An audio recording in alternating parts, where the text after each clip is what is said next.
আনসারীরা বলেছেন ইন্না কুন্না লান আরিফুল মুনাফিকিনা বিবুগদিহিম আলী ইবনে আবি তালিব। এটা ডকুমেন্ট আমি দিয়ে দিই, কোন কিতাবে আছে শুনুন। রাসূল করিম সাল্লাল্লাহু আলাইহি ওয়াসাল্লাম আর জামিউত তিরমিজি দ্বিতীয় খণ্ড 213 পৃষ্ঠার মধ্যে আছে। আর আবি সাঈদ খুদরি قال إنا كنا لا نعرف المنافقين ببغضهم علي بن أبي طالب নাহনু মাশাআল আনসারী বিবুগদিহি মালিক ইবনে আবি তালিব। আনসারীরা বলতেছেন আমরা আমাদের যুগে আমাদের সময় মুনাফিক আর মুমিন চিনতাম মাওলা আলীর মুহাব্বত দেখে।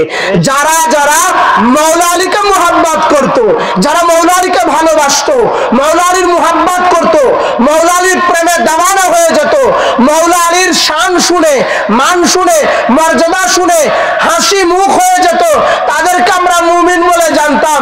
আর যারা মাওলা আলীর শান শুনে মুখটা মলিন হয়ে যেত, মন খারাপ করত, এরকম ভাবে বিরক্ত বোধ করত, মাওলা আলীর সাথে দুশমনি রাখতো, আমরা তাদেরকে মুনাফিক বলে জানতাম।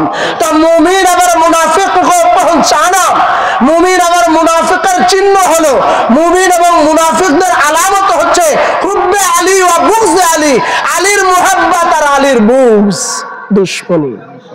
যারা আলীকে মুহাব্বত করে তারা মুমিন। আমি বলেছি মেদিনীপুরের লেখা, আমাদের দরবারের লেখা, বড় মসজিদ রাজবাড়ী খানকা শরীফের কোন কিতাব লেখা? এই কিতাব তাম দুনিয়ার মধ্যে যত কওমি মাদ্রাসা আছে সব মাদ্রাসায় দার্স দেওয়া হয়।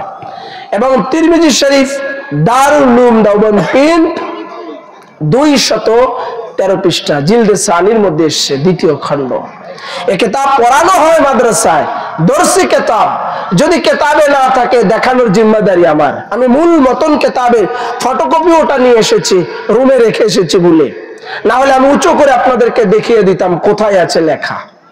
এখানে আলেম সাহেবও ছিলেন, মসজিদের ইমাম সাহেব, ওনাকে দিয়েও মানে দেখাতাম যে দেখেন আমি যেটা বলছি এটা আছে কিনা। তাহলে আপনারা যারা বসে আছেন আপনাদের আরো ইতমিনান হতো যে না যেটা বলছি সেটা হাদিসে আছে।